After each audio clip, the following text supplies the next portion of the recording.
Irmãos, então vamos lá, agora sim. Abra sua Bíblia aí em João capítulo 17.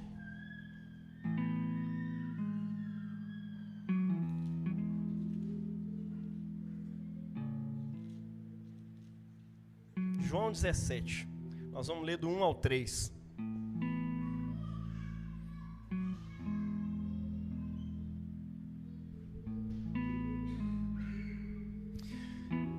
João capítulo 17, do 1 ao 3. Tema de hoje: vida de oração e vida eterna. Por que é importante você investir na sua vida de oração? João capítulo 17 nos apresenta uma oração que Jesus fez pelos seus discípulos. E é interessante que nesse texto ele ora por nós também, né? Ele orou por mim e por você. Ele fala desse jeito: não ora somente por esses, mas por aqueles que virão a crer por meio da mensagem deles. Quem são esses senão nós? Nós viemos a crer por meio da mensagem dos apóstolos. Ao longo dos séculos essa mensagem foi rodando e rodando e chegou aqui em mim e você, e nós estamos aqui hoje, debaixo dessa intercessão que Jesus fez por nós aqui. Mas eu queria atentar para um detalhe dessa oração, para que você entenda a importância da oração na sua vida. Não tem lugar melhor para Jesus nos ensinar sobre oração do que numa oração, né? Olha que doido. Versículo 1. Assim falou Jesus. Então, levantando os olhos ao céu, disse: Pai, chegou a hora. Glorifica o teu filho, para que o teu filho te glorifique. Assim como lhe deste autoridade sobre todo ser humano, para que conceda a vida eterna a todos os que lhe deste. Ora, a vida eterna é esta: que conheçam a ti, o Deus único e verdadeiro, e aquele a quem enviaste, Jesus, o Messias, Jesus, o Cristo. Esse é o Evangelho do Senhor. Louvado sejas, ó Cristo. Massa, gente. Que bênção. Estamos aqui diante do Evangelho de Jesus. E eu já faço o apelo antes de começar o sermão. Abra o seu coração, meu irmão, para ouvir a voz de Deus. Seja obediente àquilo que Deus tem para falar com você aqui hoje. Preste bastante atenção enquanto está rolando esse culto de hoje. Deixe Deus falar com você. Amém? Olha só. Se você puder investir em uma coisa só para o resto da sua vida, eu diria que essa coisa deveria ser a oração. Se você não pudesse fazer mais nada além de investir em uma coisa só, eu diria para você: invista em orar. E você vai saber o porquê. Investe na oração. Nela está o seu relacionamento com Deus. Só aí já está o maior motivo de todos. Mas nós vamos entender isso em cima dessas palavras de Jesus aqui. Assim, vida eterna, a gente costuma entender, né? Porque se eu perguntasse para você, o que é vida eterna? Normalmente as pessoas pensam em 1000 coisas. Pô, vida eterna é a vida que eu vou viver na eternidade. Mas a gente sempre projeta isso para o futuro, né? Lá eu vou viver a vida eterna. Vida eterna é um negócio que está no futuro. No nosso credo ela aparece no final. Creio no Espírito Santo, na Santa Igreja Católica, na comunhão dos santos, na remissão dos pecados, na vida eterna. Amém. Na ressurreição da carne, na vida eterna. Amém. Está bem no final. E a gente sempre projeta essa coisa da vida eterna lá para o final. Mas, de acordo com a definição que Jesus vai dar aqui sobre vida eterna, nesse texto que a gente acabou de ler, vida eterna não é sobre escatologia simplesmente. É sobre escatologia também, é sobre o final dos tempos também. É sobre a vida que eu vou viver. Mas de acordo com Jesus, parece que essa vida começa agora. Olha o que ele está dizendo, cara. Pai, glorifica o teu filho para que ele conceda vida eterna a todos quantos lhe deste. E a vida eterna é essa, Senhor. É como se ele estivesse jogando um ponto, tipo assim: eu vou deixar essa oração registrada, então eu vou comentar com Deus o que é a vida eterna aqui. Como se Deus não soubesse, né? O Pai sabia. Mas ele comenta assim mesmo no meio da oração: Pai, e a vida eterna é essa, te conhecer, a ti, o único Deus verdadeiro, e a Jesus, o Messias a quem enviaste. Se eu te perguntar novamente o que é a vida eterna, Jesus está definindo vida eterna aqui de uma forma, não é sobre o futuro, não é sobre o passado. Jesus define vida eterna como conhecer a Deus e a Jesus. A vida eterna é essa, que te conheçam, a ti, o único Deus verdadeiro, e a Jesus, o Messias, a quem enviaste. Então, vida eterna começa aonde, meu irmão? Vida eterna começa aqui. Se é sobre conhecer, e ele está pedindo ao Pai que ele o glorifique para que ele conceda vida eterna. Ou seja, através de Jesus, eu e você podemos conhecer a Deus. E também o próprio Jesus, porque ele se dá a conhecer. Ele é o Deus que se fez carne, ele é o Deus que se revela. Vida eterna, meu irmão, e morte eterna, é um trem que começa aqui e agora. Você nunca vai viver uma vida eterna ao lado de um desconhecido. Acho que nós fizemos uma série de mensagens aqui na igreja uma época. Se eu não me engano, foi Ingrid que pregou sobre isso, né? Eu não vou passar, ela falou essa frase, foi impactante na época. Ninguém quer passar a vida eterna do lado de um desconhecido. Você precisa conhecer a Deus ao lado de quem você quer morar eternamente.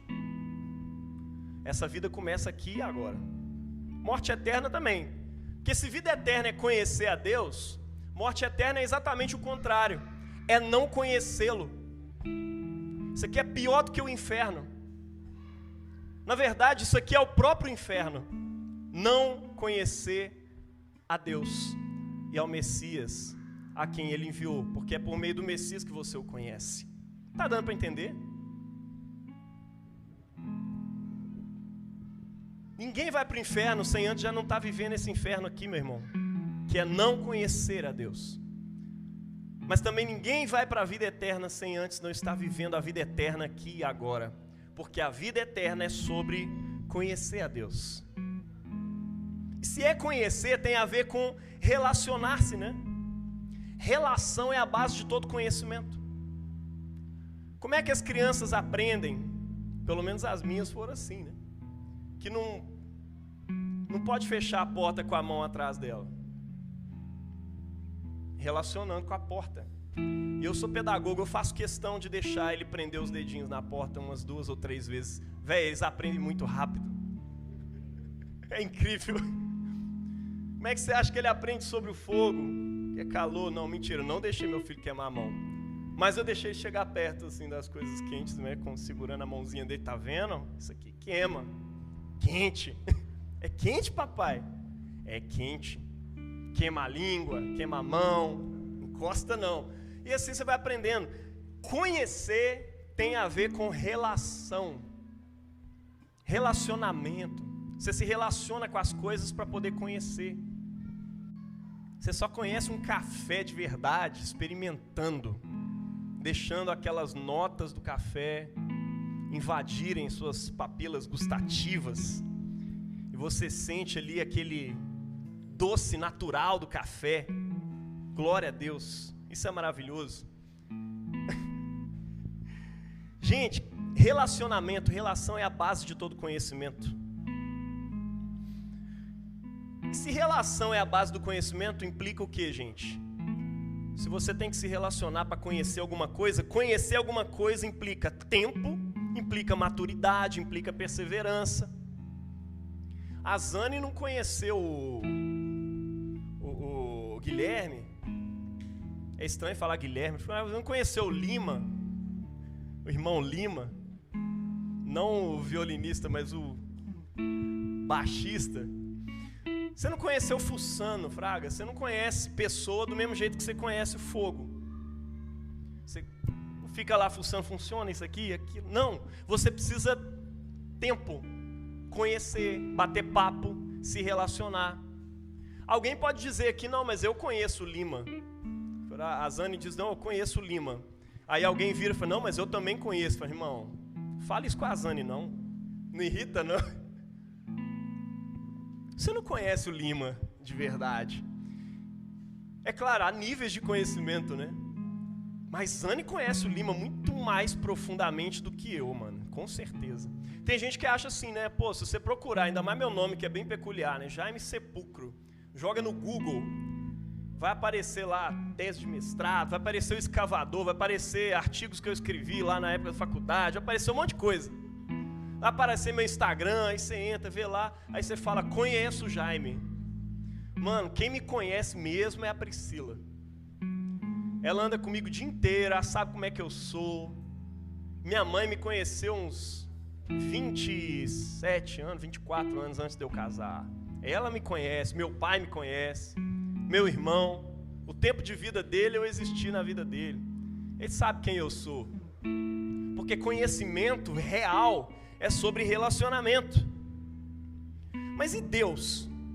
Porque pessoas você não conhece igual você conhece objeto. Ou seja, fuçando ou lendo um manual. Conhecer não é uma coisa que se dá meramente teoricamente.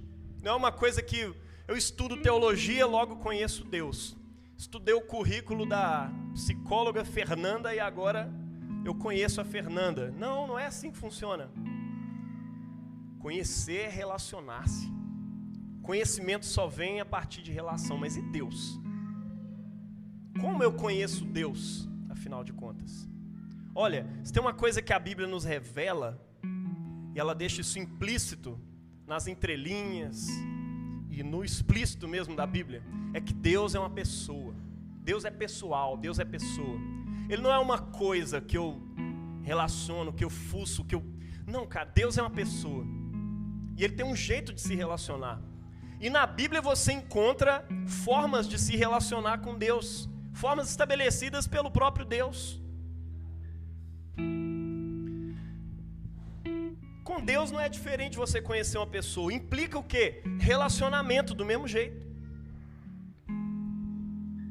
Sem relacionamento, você não tem conhecimento real de Deus. Certo?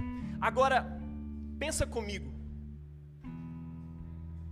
Sem conhecimento de Deus, o que eu não tenho também, consequentemente? De acordo com o que Jesus está dizendo aqui.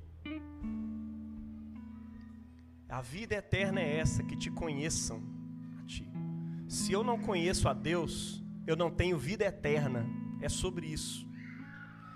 E se eu não me relaciono com Deus, eu não tenho conhecimento de Deus. E se eu não tenho conhecimento de Deus, eu não tenho vida eterna. A vida de verdade.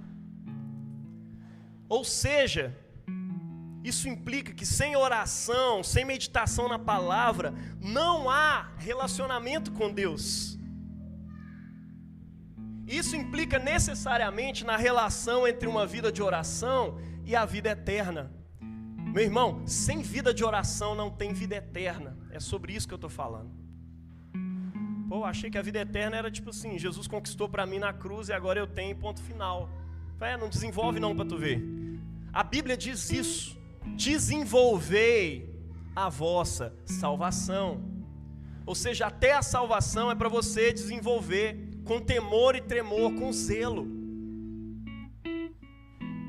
A vida de oração precisa ser cultivada. Vida de oração é uma coisa urgente nas nossas vidas. Eis aí a urgência. Vida de oração é vida eterna. Por quê? Porque vida de oração nos proporciona, é o caminho bíblico para um relacionamento real com Deus. Deu para entender essas relações aí até agora? Glória a Deus, massa. E duas coisas, né? É oração e meditação na palavra. Do ponto de vista anglicano, não existe oração sem leitura bíblica. E não existe leitura bíblica sem oração. A gente não vai para a Bíblia e dá uma dissecada na Bíblia como se ela fosse um livro de estudo. E aí, beleza, fechei, vou para o meu trabalho. Não! A leitura que eu faço da Bíblia é uma leitura orante.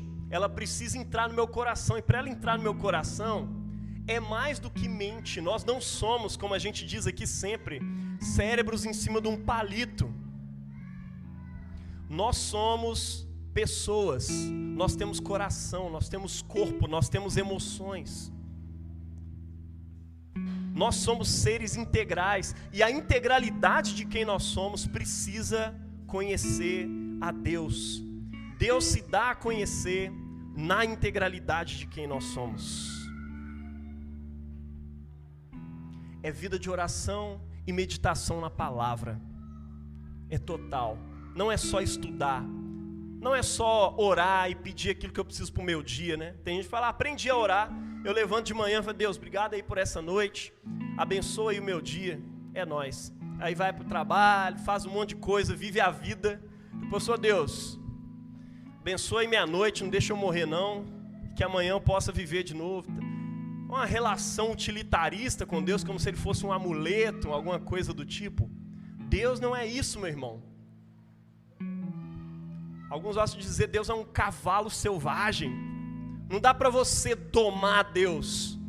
Ou você é domado por Ele, ou você vive a triste ilusão de ter domado Deus e feito Ele a sua imagem e semelhança. Não tem jeito. A gente precisa entrar na dele. Vida de oração, meu irmão. Na tradição cristã isso é chamado de vida interior. Ou castelo interior, né, para Santa Teresa d'Ávila. Ela chamava isso de vida interior. E Jesus está chamando aqui de quê? De vida eterna. É isso. Jesus foi glorificado por Deus. Recebeu de Deus o poder de conceder a vida eterna a todos quantos o Senhor lhe deu. E a vida eterna é essa: conhecer a Deus. Vida eterna é isso. É se relacionar com Deus. Relacionamento com o Pai, com o Filho e com o Espírito Santo. E não é qualquer relacionamento, né? Ele fala que te conheçam a ti como o único Deus verdadeiro. Tem gente que fala, eu conheço a Deus. Pô, mas Deus é o único Deus mesmo na sua vida. Não tem nenhum ídolo no lugar. É porque tem gente que é cheia de ídolos. Adora de tudo. Tudo define a sua agenda, a sua vida. E Deus não é o centro. Ele não é o único Deus verdadeiro. E aí a gente acha que está se relacionando com o único Deus verdadeiro. Não, o único Deus verdadeiro, ele é o centro de tudo.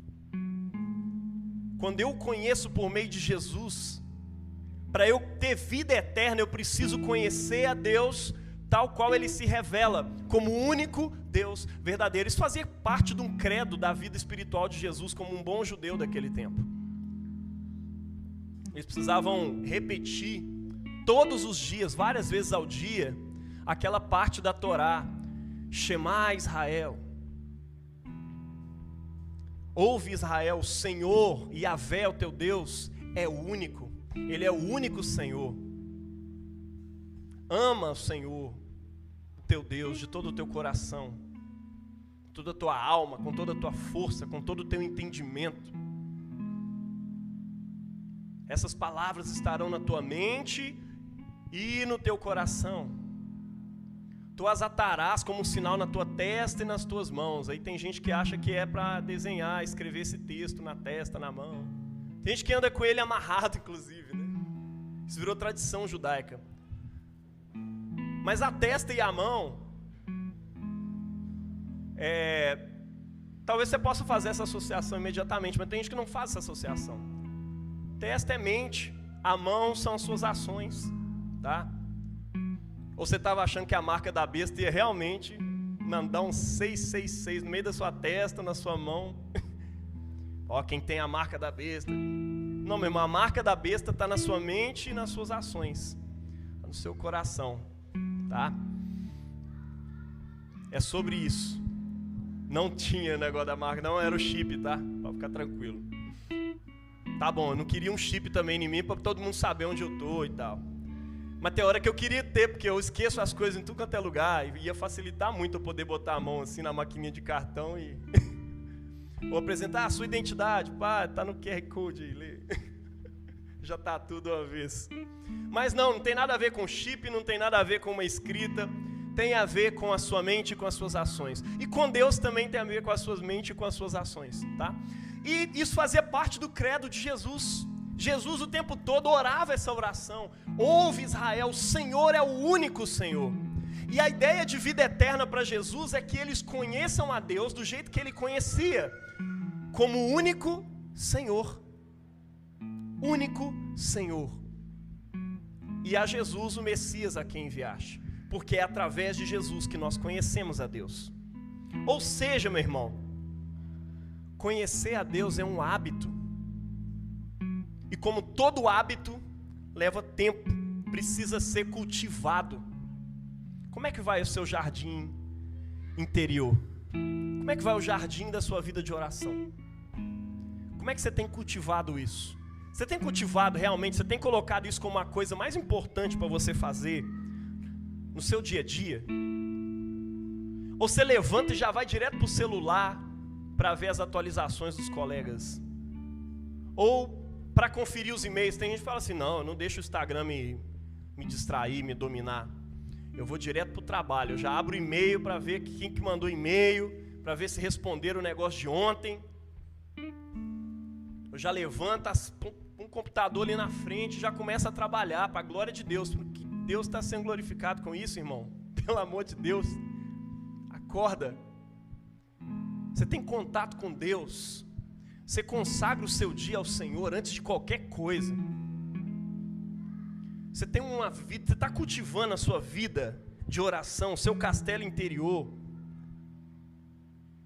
agindo como se o trabalho fosse o seu Deus, o seu ídolo, a coisa mais importante para você. Esse trem está errado, tá? Como é que vai o seu jardim interior? Eu diria que nem Jesus negligenciou a importância da vida de oração. É claro que quando você olha nos evangelhos, ou nas pregações que as pessoas fazem, você vê lá 2 Jesuses. Na verdade, você só vê um Jesus. Você vê o Jesus público, o Jesus que expulsa demônio, o Jesus que está curando gente o tempo todo, está andando para lá e para cá, e fazendo a missão, e viajando. Parece que Jesus não para, mano. Mas você tem um outro Jesus apresentado ali, e normalmente ele aparece nas entrelinhas dos evangelhos, e é difícil ver mesmo.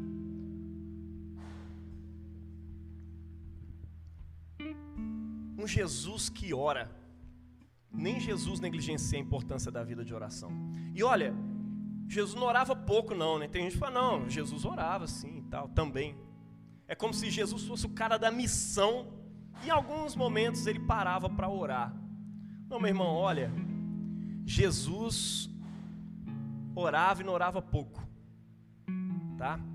Quando a gente olha alguns textos, tipo Lucas fala assim, que como era de seu costume, Jesus foi para a sinagoga. Jesus tinha costumes, ele fazia coisas organizadas na vida dele. Mas olha só partes das coisas que são costumes de Jesus. As multidões se aglomeravam em torno dele, Lucas 5, 15 e 16. Ele, porém, se retirava para lugares desertos. Novamente iluminando a sua mente. Lugar deserto não é areia e secura. Lugar deserto é lugar sem gente, tá? Jesus se afastava para lugares desertos. Talvez para jardins, talvez para montanhas. Um desses lugares desertos era o jardim de Getsêmani, onde a gente sabe que Jesus parou para orar e levou os discípulos para orar por lá, né? Era um jardim. Então, assim, lugares desertos não precisa ser lugares áridos, lugares, enfim, áridos, fedorentos, lugares horrorosos. Não, Jesus se retirava para lugares onde ele podia contemplar Deus. Um desses lugares era o jardim do Getsêmani. Pega a revelação aí, ó, vê agora quentinha. Ele ficava contemplando Deus, tá? Olha, existe um porém gigante nesse texto. O grego também apresenta esse porém. Assim, as multidões estavam aglomeradas, estavam precisando de ajuda, estavam precisando de Jesus. E sabe o que Jesus fazia? Alternativa 1, atendia todo mundo. Alternativa 2, pediu o pessoal para esperar. Alternativa 3, virava as costas e sumia, ninguém mais via ele. É isso, é a alternativa 3. Jesus sumia. Aqui está falando, ele porém se retirava para lugares desertos. Marcos 1,13 diz que muito cedo, depois de ter atendido uma multidão gigantesca, ele foi dormir.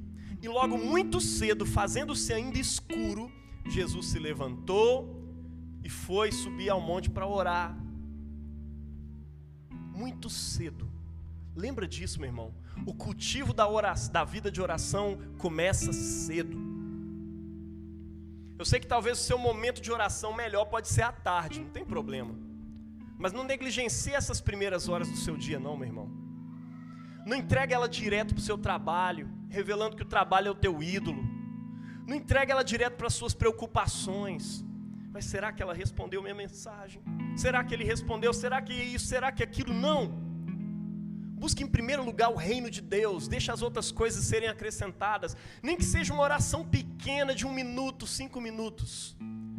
E depois à tarde você faz aquele tempo de oração devocional que você costuma ter mais facilidade naquele momento. Ou talvez seu momento de oração melhor seja ao meio-dia.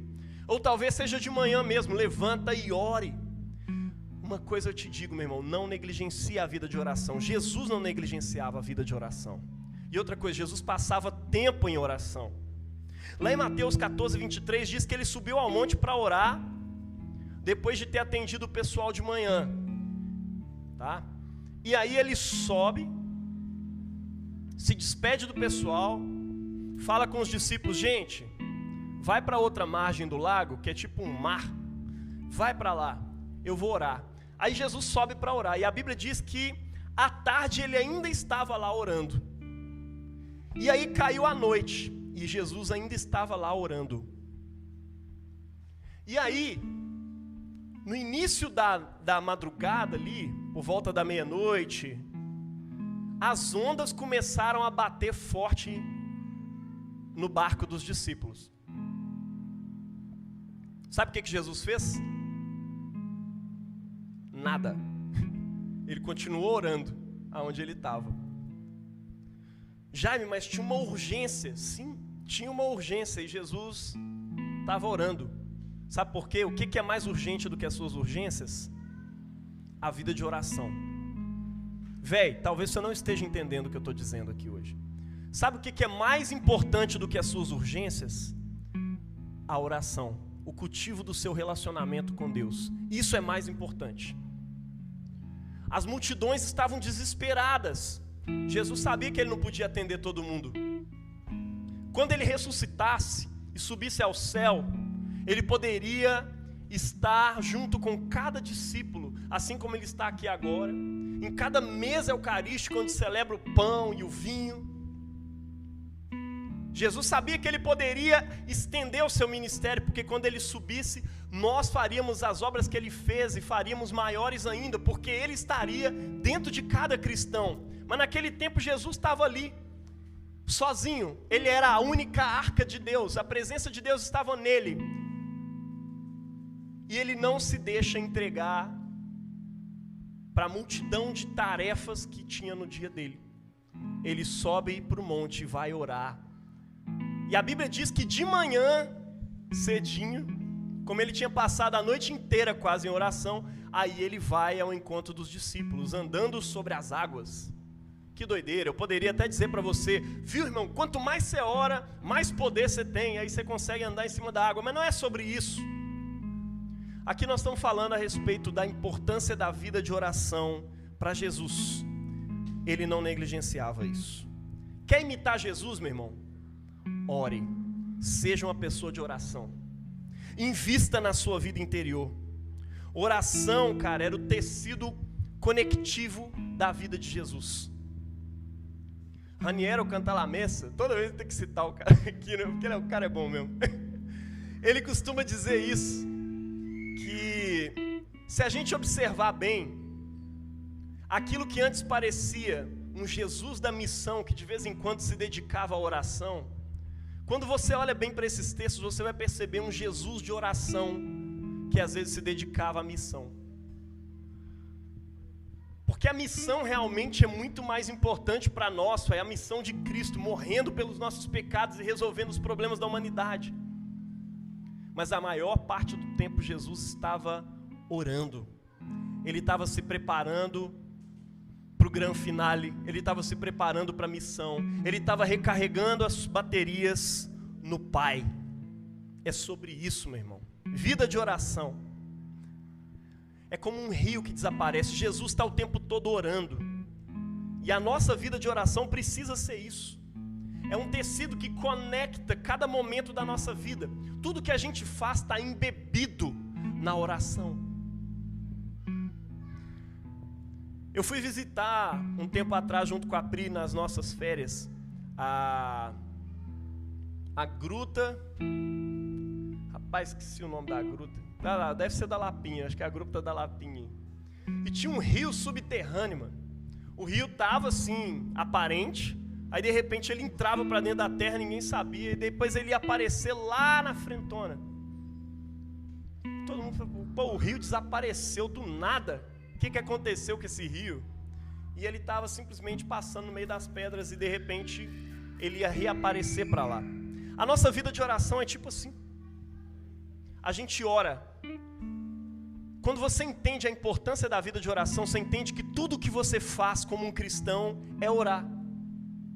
Sabe como é que a gente chama esse culto que está rolando aqui agora? Oração matutina.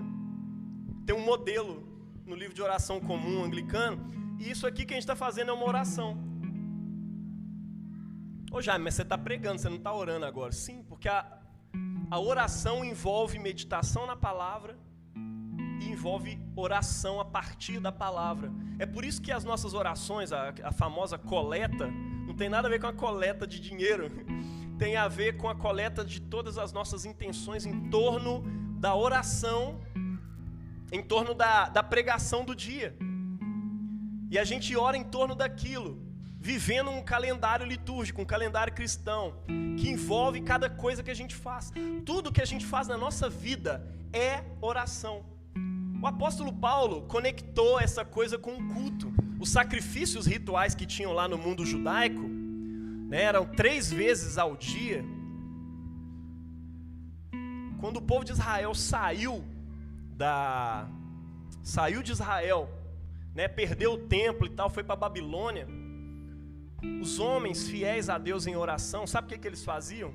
Eles pegavam os horários do sacrifício, ou seja, os horários do culto no templo, e transformava isso em horas de oração. E foi aí que nasceu a danada da oração das horas, né? Ou seja, o que eles fazem? Pô, esse momento era o momento do sacrifício. Aí ele vai lá, se ajoelha, ora ao Senhor e tal, clama a Deus, né? E era tão visível isso na vida de Daniel, que os caras ficam invocados com ele, e contam para o rei, falam, você falou que não era para se dobrar, não era para orar nem outro Deus, mas Daniel está lá orando, e eles falam quantas vezes ele orava por dia. Ele está orando lá 3 vezes ao dia. Isso porque eles não viam que na hora que ele ia dormir, ele fazia o ofício de completas, com certeza. Ele orava no finalzinho do dia, lá ia se entregar ao Senhor. Cara, o cara está orando 3 vezes ao dia. Os apóstolos de Jesus faziam isso. Tanto quando João e Pedro curam um cara aleijado que estava na porta do templo, eles estavam subindo ao templo para a oração, porque naquele tempo eles já tinham saído do cativeiro, estavam dentro de Israel, embora o Império Romano ainda estivesse, né, imperando sobre eles, mas eles tinham acesso ao templo. Então, de alguma forma, eles iam ao templo 3 vezes para poder orar. Eles estão subindo para a oração das horas. Por quê? Porque vida de oração é um negócio importante na vida de Jesus e na vida dos discípulos de Jesus. E o apóstolo Paulo faz essa conexão lá em Romanos 12, né? Rogo-vos, pois, irmãos, que apresenteis o vosso corpo, ou seja, é o corpo inteiro, é a vida inteira, é o integral, como sacrifício vivo, santo e agradável a Deus. Olha que doido. O corpo como um sacrifício, ou seja, a minha vida integral como um sacrifício. O que é um sacrifício na mentalidade do apóstolo Paulo? Sacrifício para ele era o culto que era oferecido no templo. Ou seja, seja a vossa vida um culto ambulante. Ofereçam-se a Deus, né, como sacrifício vivo, de modo santo e agradável. Tem gente que fala, não, são 3 características, vivo, santo e agradável. Não, ele está dizendo, olha, vocês são um sacrifício vivo. Por quê? Porque vocês não morreram, graças a Deus. Então, vocês estão vivos, se ofereçam como sacrifício diante de Deus, de modo santo e agradável. Este é o vosso culto racional. Algumas traduções trazem culto espiritual. Não, qual que está certa, Jaime? As duas. No grego não faz diferença nenhuma as duas traduções aí. Tem gente que acha que espiritual é uma coisa, racional é outra, mas do ponto de vista do grego bíblico, mente, tá? Mentalidade, consciência. Ou seja, é o culto que você, como consciência, está oferecendo a Deus o dia inteiro. O corpo todo. A vida integral. É tudo que você faz. Desde a hora que você acorda até a hora que você vai dormir. E até a hora que você dorme é um sacrifício vivo diante de Deus. Por isso que o apóstolo Paulo diz, esse é o vosso culto racional. Sabe o que é a sua vida, meu irmão? Um culto. Pega a revelação aí. Fala com essa pessoa bonitona aí do seu lado. Sabe o que é a sua vida? A sua vida é um culto. Vai saber pra quem, né? Meu irmão, não oferece a sua vida como um culto pro capeta não. Sabe? Tem muita gente oferecendo-se como sacrifício vivo, infelizmente, para outras entidades que não são o nosso Senhor, para ídolos. Concluindo aqui a nossa mensagem, meu irmão, prometi ser breve. Primeiro, se vida de oração é relacionamento com Deus, é conhecer a Deus, isso leva tempo. Você precisa investir, precisa cultivar. Segundo, o que envolve tempo precisa de agenda. Vou repetir, o que leva tempo precisa de agenda. Se você não colocar horário certo, como Daniel fazia, como os discípulos de Jesus faziam, dizendo era a hora sexta, era a hora nona, era a hora tal, você não vai orar nunca. Tem gente que fala assim, velho, eu gosto de orar, mas assim, no flow, tem que fluir assim, do meu coração. Aí tem dia que você levanta e ora 2 horas, né? Nossa, velho, hoje eu tô no fogo puro. Mas eu vou te ser sincero, se você esperar para orar só quando você tiver vontade, você vai orar nunca. Você acha que eu levanto todo dia a finzão de orar? Pô, Jaime, você é pastor, fica contando esses trem aí não. Mano, não é assim que funciona não, velho. Se eu não tiver uma disciplina, não vai rolar. É igual academia. Eu estou falando que vida de oração é um hábito. O hábito de comer bem funciona assim também. Você acha que vai comer bem do dia para a noite, vai sentir toda a diferença que aquela alface e o tomate fez na sua vida, naquele dia? Não vai não. Você precisa aprender o hábito. Tem gente que fala assim, não, agora eu vou comer bem. Aí começa, não, mas eu não estou gostando, não, comer bem é ruim. Aí você desanima. Mas cara, até você começar a trocar a Coca-Cola por um suco sem açúcar, leva tempo para você pelo menos gostar daquilo ali. Você pode fazer isso de uma vez, mas vai levar tempo para você gostar daquilo. Vai levar tempo para você gostar de malhar. Eu, por exemplo, não gosto até hoje, nem um pouco, de malhar. Deus me livre de malhar. Mas tem outras coisas que a gente pode fazer também para poder exercitar. Você vai fazer exercício em casa, né? A Ingrid estava dando umas ideias lá ontem. Falou, tem Netflix, mano. Você pode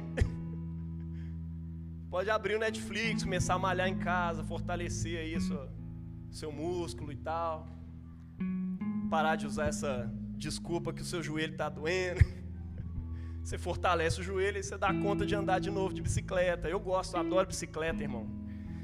Parei por causa do joelho, olha só. Mas olha, a vida, o hábito de coisas saudáveis, você não vai começar a gostar disso do dia para a noite.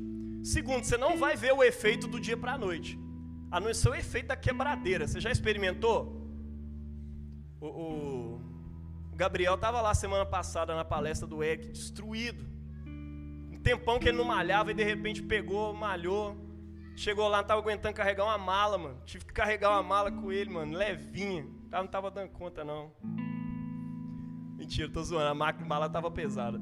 Mas ele não estava dando conta, não, irmão. Ô Jaime, vem cá, me ajuda aqui, Jaime. Mas por quê? Você quebra. Não é fácil. E tudo que envolve hábito, mano, não é fácil. Demora. Você quer aprender a gostar de orar igual Santa Teresa d'Ávila? Igual Agostinho? Igual Jesus? Igual apóstolo Paulo? Igual Pedro? Mano, paga o preço que eles pagaram de tempo para investir nesse relacionamento com Deus. Você acha que vai vir tudo de mão beijada assim, eu vou gostar, Deus vai fazer um milagre aqui na minha vida para eu gostar de orar. Não é assim que funciona não, você tem que aprender. E a primeira forma de você aprender é, coloca na agenda. Se você andar comigo, você vai ver que o meu celular desperta umas 4 vezes por dia. São os 4 momentos de oração. Lá às 6 horas da manhã, depois tem a oração do meio-dia, depois tem a oração das 6 horas da tarde, e depois lá para as 22 ele vai despertar de novo para eu orar para dormir. Esse último é difícil de respeitar. Mas se o celular não estiver me lembrando, eu não dou conta, porque eu esqueço ou eu não estou afim. Normalmente é isso. Normalmente é as duas coisas. E é por isso que eu coloco para me lembrar. O que envolve tempo, velho, põe na agenda. Fala isso com essa pessoa aí do seu lado. Meu irmão, a partir de hoje, coloca na agenda os seus momentos de oração. Pô, Jaime, mas você ora 4 vezes por dia? 1 hora direta, 4 horas de oração? Não, meu irmão, você é doido. Não é assim que funciona, não. Claro, tem uma oração que é o meu momento devocional, eu demoro nele. Eu vou lá 1 hora, às vezes mais. Mas as outras orações são orações breves. A oração do meio-dia não dá nem 5 minutos, meu irmão. E ela está lá escrita no lock exatamente para você não errar. Pra você não esquecer o que você tem que orar. Porque se você tiver que ficar pensando, lembrando, o que eu oro hoje? Aí você garma. Aí você já se irritou, fala, quero orar não. Mas está lá, organizadinho. Com a riqueza da oração tradicional da igreja ao longo dos séculos. Eu vou deixar isso para as próximas mensagens. Nós vamos falar sobre oração, né, litúrgica, né, e nós vamos aprender mais sobre isso. Mas hoje eu quero que você se atente a isso. Orar é questão de vida eterna. Se você quer viver a vida eterna, você tem que começar a orar. Se você não orar, já era, velho. Tá perdido. Não se subestime e não se superestime também. Você não vai virar a Madre Teresa do dia para a noite, não. Tá? Igual quem está malhando vai conseguir ser o pessoal que está treinando luta aí, não vai virar o Anderson Silva da noite pro dia. A galera da música começa a estudar música e na semana seguinte está querendo ser o Leonardo Gonçalves, está querendo ser a Daniela Araújo, está querendo ser o Mauro Henrique. Não é assim não, velho. Não funciona desse jeito. E pior que quando você não consegue tocar daquele jeito, aí você fica desanimado. Mas continua, porque o segredo desses caras foi a perseverança. Então persevera na vida de oração também, tá? Vida de oração envolve método, envolve técnica. E você precisa aprender. É por isso que os discípulos viraram para Jesus. E eles sabiam que não era simples. Tem gente que assim, exagera demais a questão da simplicidade. Meu irmão, orar é só você abrir a boca e orar. Mas você tem que aprender. Senão os discípulos não estavam perguntando para Jesus, Senhor, ensina-nos a orar. E se fosse muito simples, Jesus teria virado para eles e falou, velho, é só abrir a boca e orar, velho. Me irrita não. Mas não, Jesus ensina para eles uma oração, uma estrutura de oração inteira. E se Jesus ensina é porque ele levava isso a sério. Está entendendo? Então oração envolve sim uma estrutura, envolve técnica, envolve organização da sua vida, da sua agenda, dos seus horários. E você só aprende fazendo. Começa hoje e se permita continuar aperfeiçoando amanhã e depois, tá? Só os tolos acham que não tem que aprender mais nada. Tá bom? É isso. Vamos orar?